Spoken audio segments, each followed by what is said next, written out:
आपले धाराशिव जिल्ह्यामध्ये स्वतंत्र सिव्हिल हॉस्पिटल नव्हता। त्याचं कारण की मेडिकल कॉलेजला जेव्हा हॉस्पिटल आपण जोडतो तर त्याला टीचिंग हॉस्पिटल प्रशिक्षणासाठी त्याचा उपयोग होतो।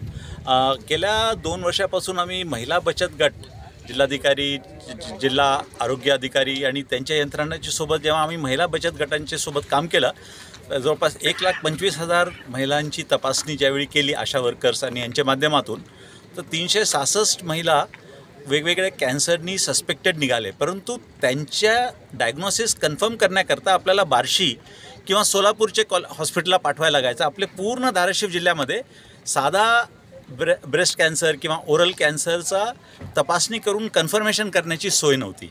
तर माननीय मुख्यमंत्री महोदय आणि माननीय आरोग्यमंत्री डॉक्टर तानाजी सावंत यांच्यासोबत बैठक घेण्यात आली आणि त्या बैठकीमध्ये माननीय मुख्यमंत्री महोदय यांनी असे सूचना दिलेत की प्रत्येक जिल्ह्यामध्ये एक स्वतंत्र सिव्हिल हॉस्पिटल असावा।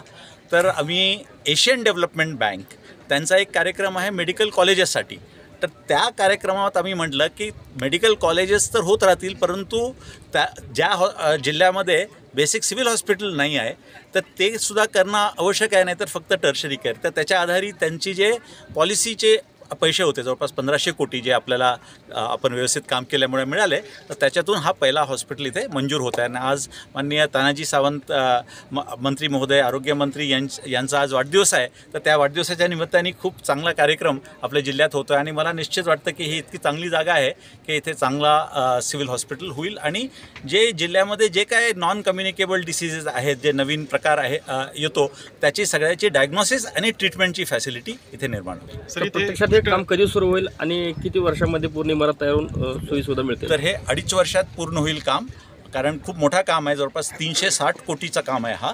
आणि दुसरी गोष्ट, हे 500 बेडेड हॉस्पिटलचे सोबत सगळे आरोग्य अधिकारी, डॉक्टर्सच्या निवासस्थानाची पण व्यवस्था आहे त्याच्यामध्ये, फक्त हॉस्पिटल नाही आहे तर निवासस्थानाची पण व्यवस्था आहे। कारण डॉक्टर्सचा कमतरता मेन कारण आहे की त्यांना निवास नसतात, तर त्याची तर हे सगळं काम 2.5 वर्षात पूर्ण होईल आणि याचे टेंडर ऑलरेडी निघालेलं आहे। तर असं नाही की टेंडर फ्लॅट झालेला आहे, हे आचारसंहिता संपल्याबरोबर मला वाटतं की याचं काम सुरू होऊ शकतं। एकूण निधी किती आहे हे हॉस्पिटलसाठी? 361 कोटी। सर, धाराशिव जागा लोकसभा प्रतिसाद या लोकांना कधी आरोग्य सुविधा मिळेल? आता बेसिकली बघायला गेलं तुम्ही तर आत्ताच परदेशी साहेबांनी सांगितल्याप्रमाणे वर्ल्ड बँकेचं जे कर्ज 3000 कोटी राज्य शासनाला मंजूर झालेलं आहे, त्याच्यातूनच ह्या हॉस्पिटलची निर्मिती झालेली आहे। आणि महाराष्ट्रातलं ही पहिलं हॉस्पिटल आहे की निधी मंजूर झाला, म्हणजे कर्ज मंजूर झालं, निधी मंजूर झाला, त्याचं टेंडर झालं आणि आज त्याचं भूमिपूजनसुद्धा झालं। तर 2024 किंवा 25च्या दरम्यान इथं कामकाजाला लोकांना सुविधा मिळण्याची व्यवस्था होईल अशा प्रकारचं कामकाज सध्या चालू आहे। किती तालुक्यांना याचा लाभ मिळेल? किती? आता पेशंटच्या तालुक्याचं म्हणायला गेलं तर ज्या लोकांना सुखसुविधा, डॉक्टर चांगले असतील, सगळ्या सुखसुविधा मिळाल्या तर तालुका म्हणण्यापेक्षा मराठवाड्यातील सगळेच लोक इकडं किंवा पश्चिम महाराष्ट्रातले गुलबर्गा असेल, कर्नाटक, तेलंगणा इकडले सुद्धा लोक येऊन सुखसोयी इथं उपलब्ध करून घेतील।